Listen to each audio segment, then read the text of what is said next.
Hey guys, Marmalade here, and I wanted to put this video together because this is titled What Nobody Tells You About When You Do Your Very First Thru Hike. And we all started somewhere, right? I'm sure a lot of you that watch are probably have done a thru hike or triple crowners, but a lot are not. And if you're new to me, I finally finished the PCT last year in 2023. I did the last 963 miles over 2 months.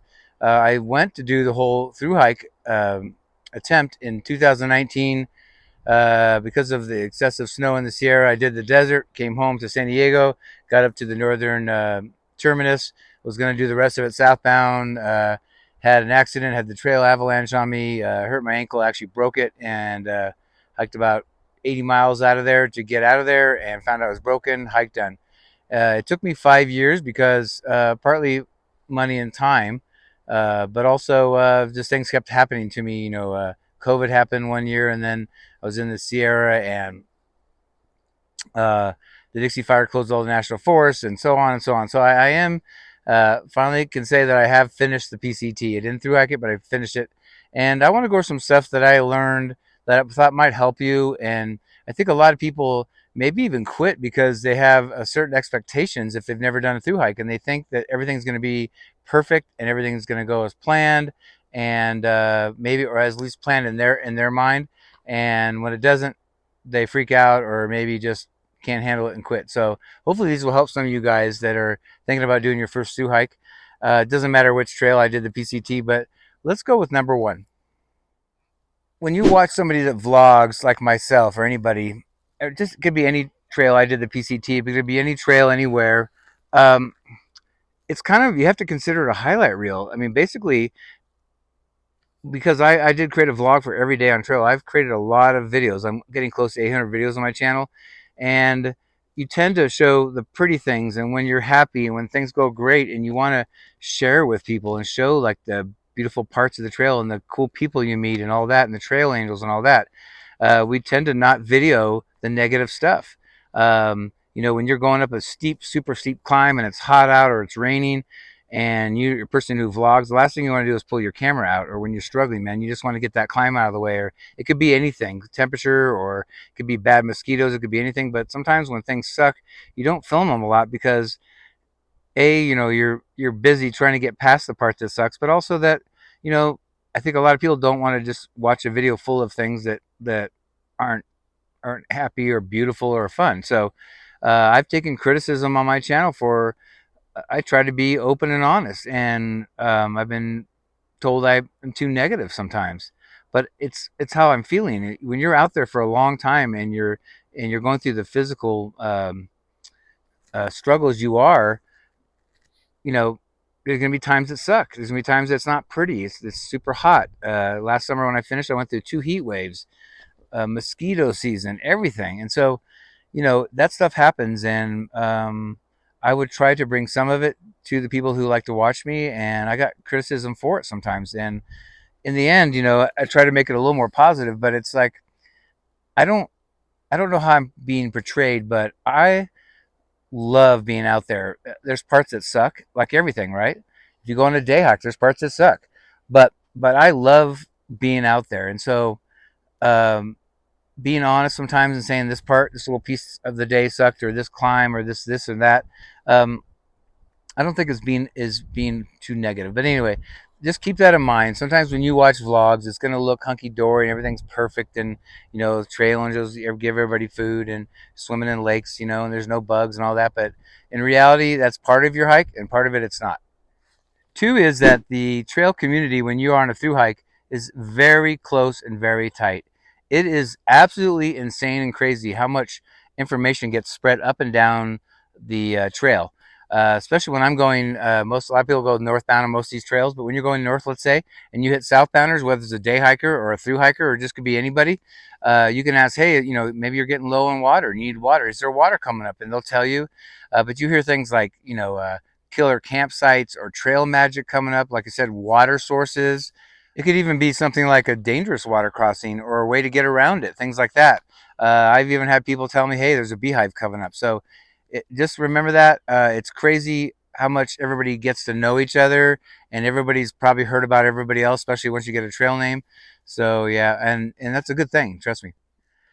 Okay, number three is that you will be surprised how much of the trail you hike alone. Now, you guys probably know what a tramily is, but that stands for trail family. Uh, I see every single year when the Facebook PCT groups get put together, there's a lot of people, whether it's men or women, that are either insecure about going by themselves, feel safer, or just are social people and don't want to be alone. Some people want that lonely experience, and if that's what you want, you can totally have it. But as they always say, when you're starting in that 3 month window and everybody's starting in the bubble, you will meet people you can hike with. You might not start this first day with them, but I mean, I hiked with two young men that were best friends. They were like 20 and 21 from Oregon. I didn't know them, but they started on the first day and they went flying by me on the first day. And then 3 or 4 days later, I caught up to them and we hiked off and on the whole desert. So that stuff happens. Um, but you have to start ahead of time before you ever attempt a through hike to be okay with if what's the worst case scenario, and if that for you is being alone, you have to be okay with that. A lot of people that have done, I'll give you an example, like I've done the AT. It's a more social uh, trail than the PCT. And by that I mean there's just probably just as many people, maybe more, but the towns are closer together. So you don't have what the benefits. You don't have to carry much food, because you don't have the long carries like you might have on the PCT.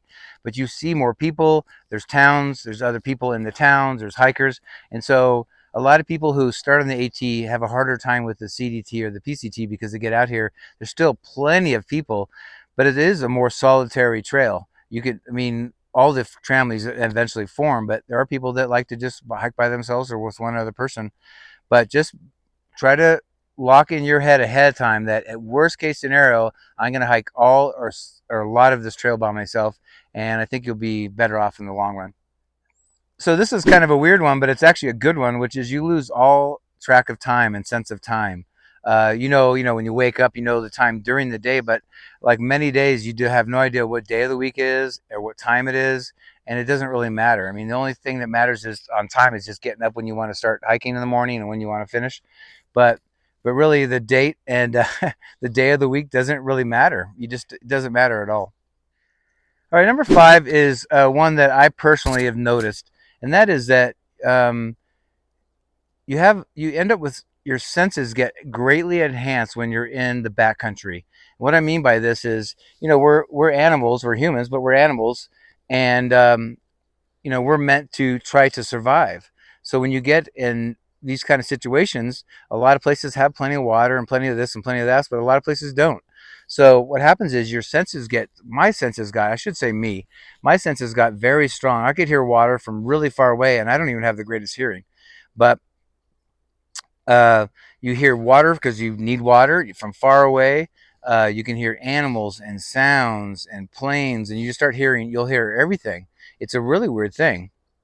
All right, number six is when you get on trail, your decision making doesn't stop. One of the things we do when we go backpacking is to disconnect from. I do anyway. Disconnect from society and not all the decisions about work and bills and friends and family and your car and all that stuff we have. All the decisions we have to make on a daily basis. It doesn't stop. It just changes. I wrote down some because I don't remember them all, but uh, you know, you have to decide how far to hike, where to camp, where water is, how much water to carry, how much food to carry, the weather, where you're going to tent, are you going to use a shelter? Are you going to cowboy camp? Things like that. So that's just a microcosm of the things you decide during the day.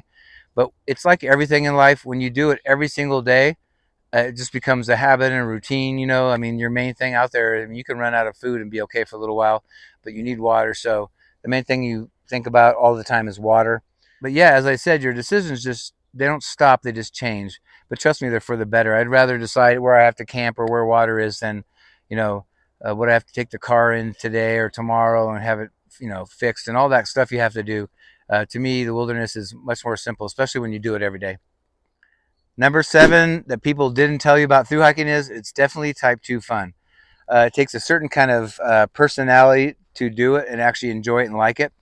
And, there's periods of days or parts of days or a whole day, but usually little parts and pieces of day. There's a lot of pain and misery, and discomfort and being just uncomfortable, and you have to be comfortable being uncomfortable.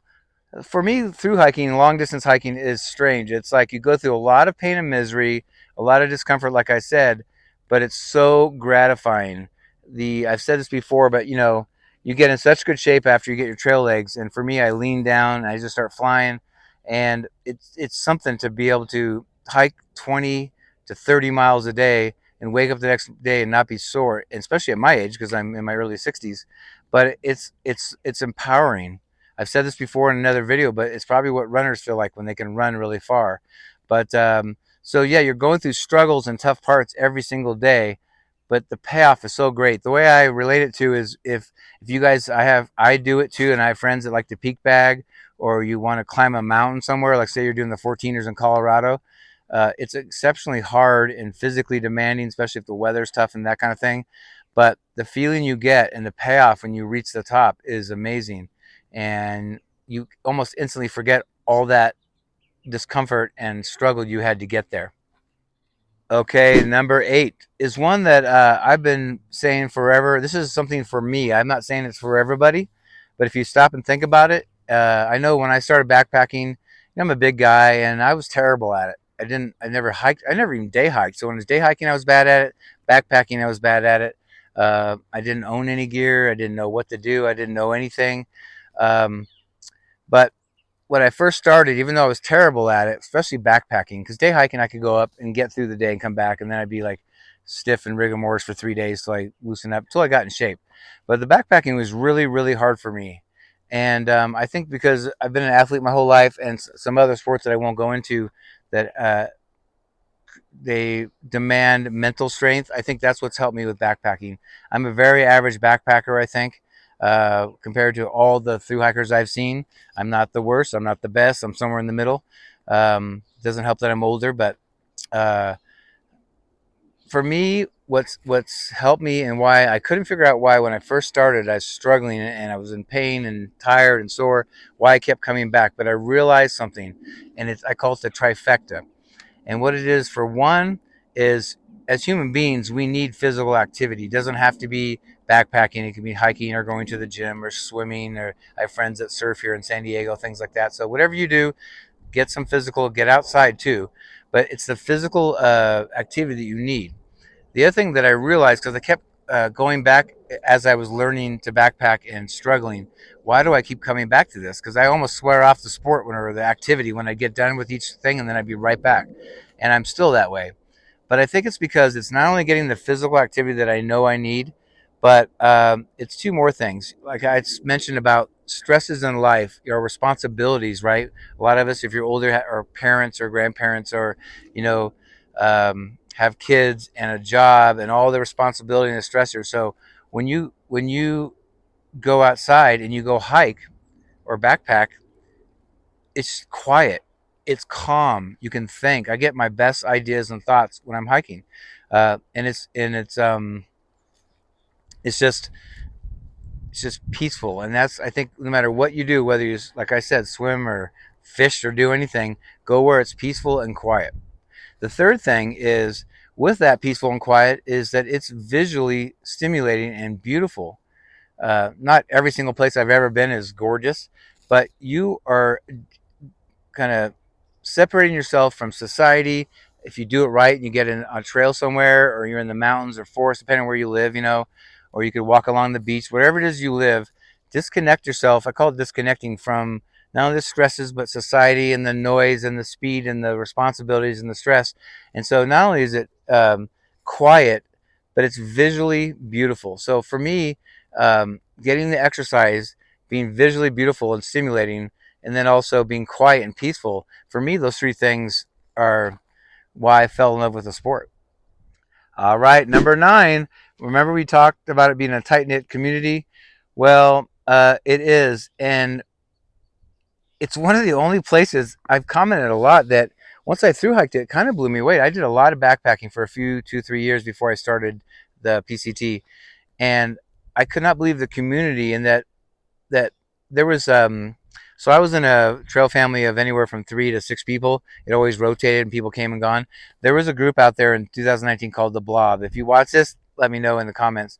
The Blob, but they were like 13 people. They had like down to 6, up to 15. This, it was called the Blob, and I don't know how they found campsites, but if you saw this group, it was the most eclectic group I've ever seen.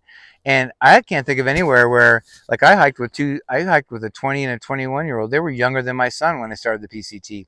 So it's like, where else are two young kids going to want to hike with an old guy? I was about 10 years older than their parents. I eventually met them. And but in this Blob, it was like there was 2 or 3 older people, man and woman, pretty old, like I'm talking late 60s. There was a bunch of 20 somethings and 30 somethings.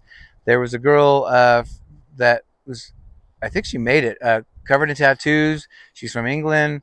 um, just, it was the most eclectic group. And it's like, where else are you going to go where 20-year-olds are going to want to hang out with you if you're older, or vice versa? Like, why would we want to hang out with 20-year-olds? But it's a weird but great thing. You're going through the struggle together. And so it's almost like, within reason, age, and also there's a ton of people from other countries. It's getting close to 50% of the people starting the PCT are from other countries now. It used to be a third, it's getting up to 50%. But so it's really interesting to make. I actually find people from other countries more interesting, but people from other countries and the way they think and laugh and tell jokes and struggle, all that stuff. But the fact is, no matter who you are, your age, your sex, where you're from, when you're on the trail, it's a community, and it's great. When you're struggling, man, and you'll have strangers just say, "You can do it. Come on, let's go." Like, I don't even know who the person is. Never seen them. I've had people give me food when I needed it, just randomly, or extra water, things like that. So it really brings back your faith in humanity, for sure. All right, my 10th and final one is one that I use this to try to better myself, but that this is the reason why a lot of people quit, and is that nothing goes as planned. Almost nothing. I shouldn't say nothing, but people are inattentive about planning every single resupply. And I'm gonna do exactly 4 days of this one, so I'm only gonna put 4 days in there. All this stuff they do, and I was fear mongering over, because I'd never done the desert at Walker Pass. It's like a 25 or 30 mile hitch into Ridgecrest, and I'd never hitchhiked in my life. We're taught in America anyway not to hitchhike; it's not safe. But that was mile, I don't even know. I'm gonna guess like 550 or 600, and I was worrying about it before I even started the trail. And I'm a very about not everything, but a lot of things. I'm very organized and planned.